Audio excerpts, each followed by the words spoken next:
Halo teman-teman semua, perkenalkan nama saya Fadil Mulyono dan saya sedang mengikuti Job Connector Data Science and Machine Learning di Purwadika.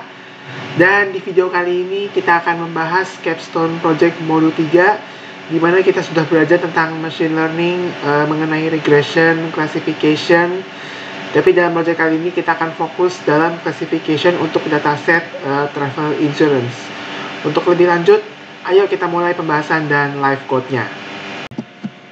Oke, sekarang kita akan mulai pembahasan live code dan pembahasan untuk Capstone Project Modul 3, di mana kita akan membahas permasalah perusahaan yang bergerak di bidang asuransi perjalanan ini menawarkan klaim, tapi tidak semua orang berhak menerimanya. Oleh karena itu, kita harus membuat model machine learning menggunakan klasifikasi, logistic regression, dan parameter tuning untuk membuat prediksi siapa saja yang berhak menerima klaim dan siapa saja yang tidak berhak menerima klaim. Karena memang ada beberapa yang ada true positif, false positif, true negatif, false negatif matriksnya, yang dimana ada orang yang mengajukan klaim tapi tidak berhak menerima klaim, atau tidak mengajukan klaim tapi berhak menerima klaim, dan sebaliknya, supaya tidak ada sia-sianya waktu, beban, dan kinerja perusahaan, dan tidak menurunkan kualitas pelayanan asuransi perjalanan kepada para calon pelaku perjalanan. Untuk data understanding-nya, kalian bisa download datasetnya di link kagel ini, tapi kita sudah dapat dataset dari pihak Purwadika. Untuk target project ini adalah untuk klaim statusnya apa, dan di situ fiturnya juga ada nama agensi, jenis agensi, channelnya online atau offline, nama produknya, jenis kelaminnya, durasi perjalanan, destinasi, net sales, komisi, dan usianya.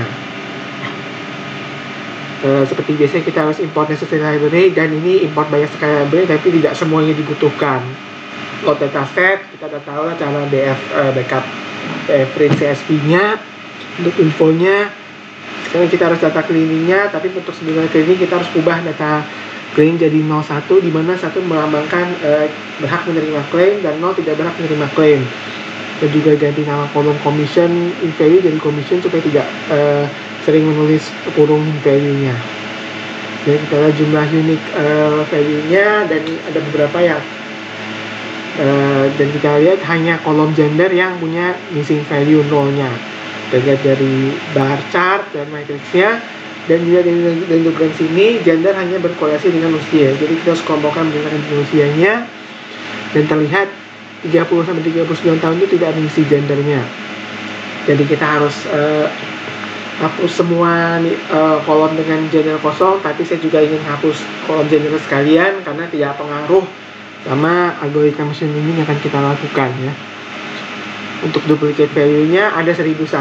Nah, duplicate itu maksudnya ada satu baris yang semua datanya persis sama, lebih dari satu baris yang datanya persis sama.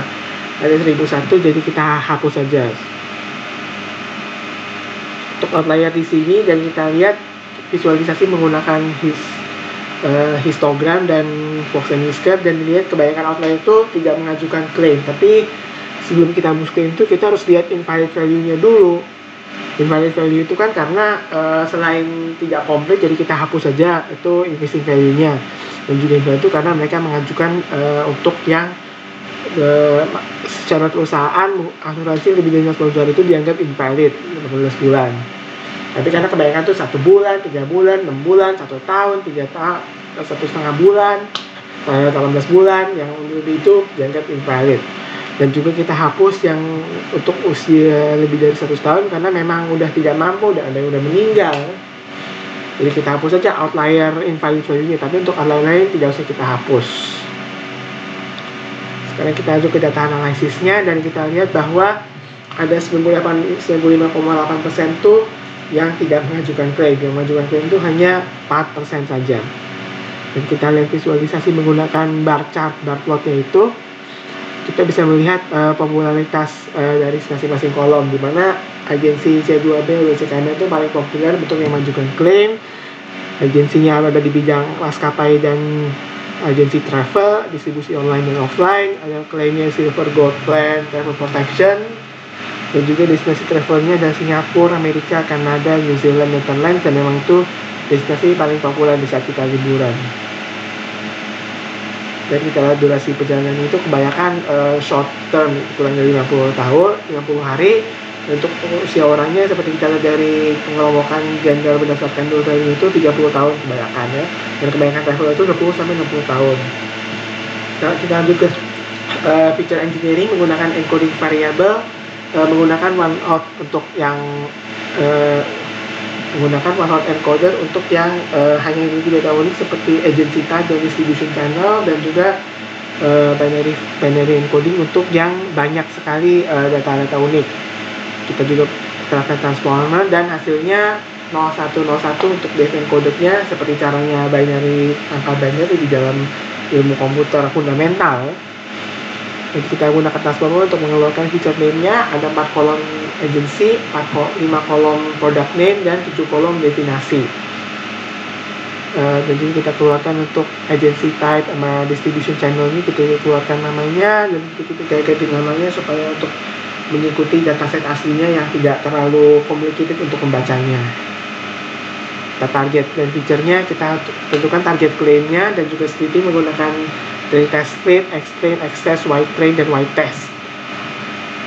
Itu kita lanjutkan ke feature selection menggunakan select percentile supaya tidak terjadi overfitting dan underfitting. Kita hanya percentile hanya setengah dari semua feature-nya, berarti kita ambil hanya 11, dan yang keluar feature name-nya adalah agency, 2 kolom agency, 2 kolom product name, 4 kolom destinasi, duration, net sale, sama commission. Jadi kita lihat keluarkan speed and correlation, dan hasilnya begini. Lanjut ke modeling analytics dan evaluation matrix. Kita tahu ada algoritma model klasifikasi, logistic regression, ANN, decision tree, random forest, XGB, dan XGBoost, dan LightGBM. Kita semua gunakan lookout karena memang itu lebih baik dibanding imbalance accuracy. Tapi semua datanya imbalance, jadi evaluasi menggunakan pipeline dan certified k-fold cross validation. Kita gunakan kita lihat hasil cross validation di mana kebanyakan logistic regression lebih unggul dibanding KNN. Jika kita cek performance menggunakan train set dan test set, itu logistic regression masih unggul. Dan kita lakukan validation dan cek performance 4 kali dengan kombinasi tanpa sampling dan feature selection, dengan sampling tapi nggak pakai feature selection, tanpa sampling tapi pakai feature selection, dan dengan sampling dan dengan feature selection. Dan semua hasilnya adalah tetap logistic regression untuk lookout yang terbaik. Karena kalau kita tidak melakukan oversampling, itu performanya sangat buruk. Tapi sayangnya KNN yang mengambil overfitting. Tapi sebelumnya kita ingin cek dulu untuk 3 base modelnya. LightGBM itu yang unggul jika setelah kita lakukan cross validation sama cek performance train testnya. Dan setelah kita gabungan keduanya tadi, logistic regression masih unggul. Jadi kita ambil logistic regressionnya saja. Sekarang kita lanjut ke parameter tuning, di mana menghasilkan train score 73%, test score 63%, dan modal akurasi 87%. Jadi kita buat heatmap commission matrixnya, tapi karena format heatmapnya jadi kebalik ya. Yang true positif kan harusnya di atas, tapi malah di bawah. Dan kalau kebalikannya, pas negatifnya di atas. Bukan kesalahan heatmapnya ya, bukan kesalahan saya kalau untuk menghasilkan heatmap commission matrix seperti itu. Dan kita lihat hitungan record precision dan accuracy-nya, dan juga classification report-nya. Memang kita cuma harus bacanya dari untuk data yang tidak mengajukan claim, mana record 39%, precision 12%, accuracy 86%, lookout-nya 63% dari macro average-nya. Sekarang itu kita lakukan tuning prosesnya, kita skornya 77%, dan hasil result-nya adalah sayangnya tidak saya urutkan berdasarkan rank test score-nya, tapi yang saya tahu itu cuma hanya 1. Dan setelah tuning, train test score-nya jadi 71%, sama-sama seimbang. Heatmap-nya begini hasilnya, 85% untuk true positifnya. Untuk record precision-nya terlihat 91%, precision 0,7%, lookout 71%, accuracy 53%. Dimana itu lebih baik evaluasinya dibandingkan sebelum tuning. Dimana terdapat 85% yang mengajukan klaim tapi berhak menerimanya 85, mengajukan klaim tapi tidak menerima klaim 8 orang, tidak mengajukan TTP tidak berhak tuh 1099%, tidak mengajukan klaim tapi berhak menerima klaim itu 1052 orang.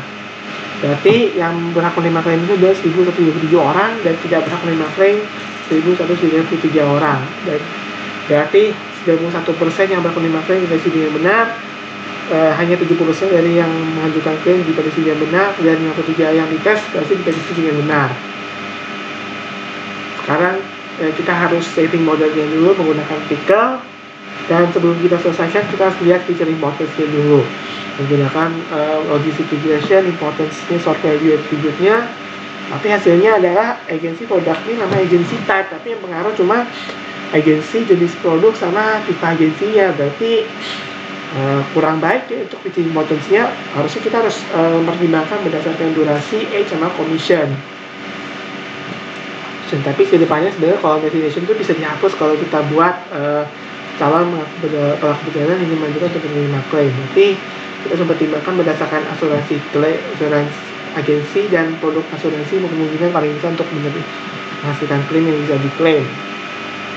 Untuk conclusionnya kita print lagi classification reportnya dan bisa mengurangi 52% calon pelaku yang tidak menerima klaim dan bisa mendapatkan 31% yang berhak menerima klaim. Ketepatan prediksi hanya 7%, dan juga 48% dari yang tidak menerima klaim itu 48 keseluruhan itu tidak menerima klaim tapi sudah mengajukan klaim.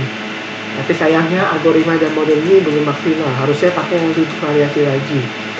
Hanya bisa digunakan jika kita mendapatkan nilai-nilai kualitatif yang tidak melebihi outlier dari itu bandingkan ditetapkan perusahaan, seperti batasan usia dan durasi perjalanan.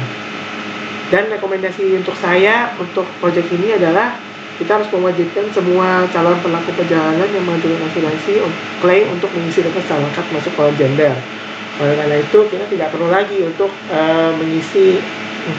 untuk menghapus missing value-nya. Harusnya kita bisa isi dengan value random, tapi agak ribet ya kalau kebanyakan, tapi bisa membuat semakin banyak orang yang tidak mengajukan klaim atau tidak berhak menerima klaim. Dan akibatnya adalah kalau tidak ada yang klaim itu diterima, berarti menyia-nyiakan perusahaan ya, udah menyediakan asuransi, udah merilis klaim tapi tidak diterima. Dan selain itu kita harus menambahkan fitur-fitur dan kolom-kolom baru yang berhubungan dengan pengajuan asuransi klaim, seperti nama calon pelaku perjalanan, tanggal pengajuan, harga, dan syarat dan ketentuan. Kita harus melakukan pembedahan untuk fitur kuantitatif dan juga memfokuskan fitur importance-nya. Dan juga kita harus mencoba menggunakan algoritma, model, dan metode machine learning yang lain, mencoba kembali kepatuhan returning, menggunakan teknik yang berbeda supaya algoritma dan model machine learning yang dilakukan untuk investasi seperti ini bisa lebih maksimal lagi. Oke, sekian untuk pembahasan dan live code Capstone Project Modul 3 hari ini. Semoga video ini bermanfaat dan saya bisa mendapatkan nilai bagus dan saya bisa lolos ke final project bootcamp. Terima kasih dan sampai jumpa.